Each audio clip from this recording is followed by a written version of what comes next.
3 പതിറ്റാണ്ട് മുൻപ് ശൈല ഭാനുവാകൻ ബേക്കലിലെത്തിയ മനീഷ കൊയ്രാള ഇത്തവണ പാലക്കുന്ന ആറാട്ടുകടവിലാണ് എത്തിയത്. ഒരു തെയ്യം കാണാനാണ്. കണ്ണംകുളം രക്തേശ്വരി ക്ഷേത്രത്തിലെത്തിയ മനീഷയും അമ്മ സുഷമ കൊയ്രാളയും രക്തേശ്വരി തെയ്യവും വിഷ്ണുമൂർത്തി തെയ്യവും കണ്ണു നിറയെ തന്നെ കണ്ടു തൊഴുതു.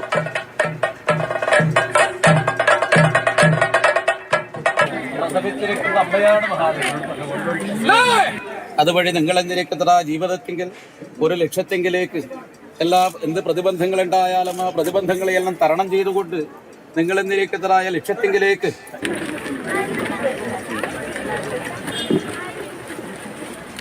സാരംഗ് സുരേഷ് ചേരുന്നുണ്ട് തത്സമയം. സാരംഗ്, 30 വർഷങ്ങൾക്ക് മുൻപ് ഒരു സിനിമാ ചിത്രീകരണത്തിനായി നമ്മുടെ കൊച്ചു കേരളത്തിൽ വന്നു, കാസർകോട്ടെത്തി. ഇപ്പോഴാ നമ്മുടെ നാടിന്റെ ചരിത്രവും പൈതൃകവും എല്ലാം കണ്ണു നിറയെ കണ്ട തൊഴുതു മടങ്ങുകയാണ് ഇവിടെ നിന്ന്. ശരിക്കും അവിടെ ചുറ്റും കൂടിയ ഭക്തരായിട്ടുള്ള ആളുകൾക്കും വലിയ കൗതുകമായിട്ടുണ്ടാകും. സിനിമാ ചിത്രീകരണം കഴിഞ്ഞ് 30 വർഷങ്ങൾക്ക് ശേഷം ഇങ്ങോട്ട് ഇതാ നായിക എത്തുന്നു. മനീഷ കൊയ്രാളയൊക്കെ വർഷങ്ങൾക്കിപ്പുറം കണ്ട ഒരു സന്തോഷവും നാട്ടുകാർക്കുണ്ടാവും. നമ്മുടെ നാടിന്റെ പൈതൃകം കണ്ട് മടങ്ങിയ സന്തോഷം മനീഷ കൊയ്രാളയ്ക്കും കുടുംബത്തിനും വേറെയും ഉണ്ടാവും അല്ലേ?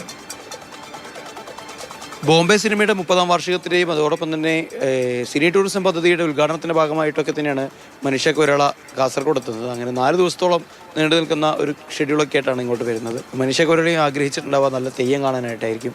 അങ്ങനെയാണ് അവർ ആറാട്ടുകടവിലെ ക്ഷേത്രത്തിലേക്ക് എത്തുന്നത്. അവർക്ക് കാണാൻ സാധിക്കുന്നത് രക്തേശ്വരി അതോടൊപ്പം തന്നെ വിഷ്ണുമൂർത്തി എന്നത് കാസർഗോഡിൻ്റെ സംസ്കാരത്തോട് ചേർന്ന് നിൽക്കുന്ന അത്രയും ഇടചേർന്ന് നിൽക്കുന്ന തെയ്യങ്ങളാണ്. അപ്പോൾ ആ തെയ്യം അതിൻ്റെ മുഴുവൻ ആ ഒരു രൗദ്രഭാവങ്ങളോട് കൂടി തന്നെ കാണാൻ സാധിക്കുന്നു. അതുപോലെ തന്നെ സാധാരണ വലിയ തോതിലൊക്കെ തിരക്കൊക്കെ തന്നെ ഉണ്ടാവാറുണ്ട്. അപ്പോൾ ആദ്യം അവിടെ എത്തി അവിടുത്തെ ക്ഷേത്ര ഭാരവാഹികളുമായൊക്കെ തന്നെ സംസാരിച്ചാണ് മനീഷ ഏത് സമയത്ത് വരണമെന്നുള്ള കാര്യത്തിലൊരു ധാരണയാക്കുന്നത്. അതിനുശേഷം പിന്നീട് വൈകിട്ട് വീണ്ടും വരികയായിരുന്നു.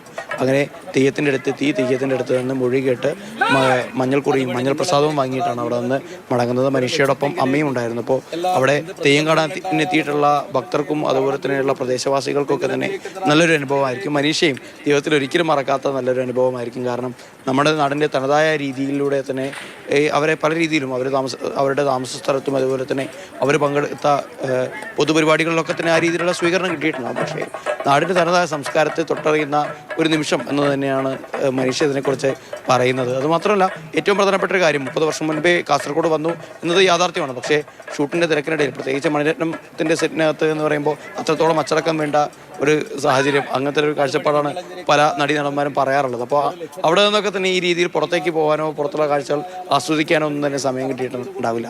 അപ്പോൾ അതിൻ്റെ ഭാഗമായാണ് ഇത്തരത്തിൽ തെയ്യമടക്കമുള്ള കാസർഗോഡിൻ്റെ തനതായ കലകൾ കൂടി കാണാനായിട്ട്, അതോടൊപ്പം തന്നെ കാസർഗോഡ് സാരി അടക്കമുള്ള വസ്തുക്കളുടെ നാടിൻ്റെ മുഖമുദ്രയായിട്ടുള്ള വസ്തുക്കളുടെ ഒക്കെ തന്നെ ഔട്ട്ലെറ്റുകൾ. എന്തായാലും നമ്മുടെ നാടിന്റെ ഭംഗിയും പൈതൃകവും എല്ലാം കണ്ടാണ് 30 വർഷങ്ങൾക്കിപ്പുറം വീണ്ടും ഇങ്ങോട്ടെത്തിയ മനീഷ കൊയ്രാളയും കുടുംബവും കേരളം വിട്ടുപോകാൻ ഒരുങ്ങുന്നത്.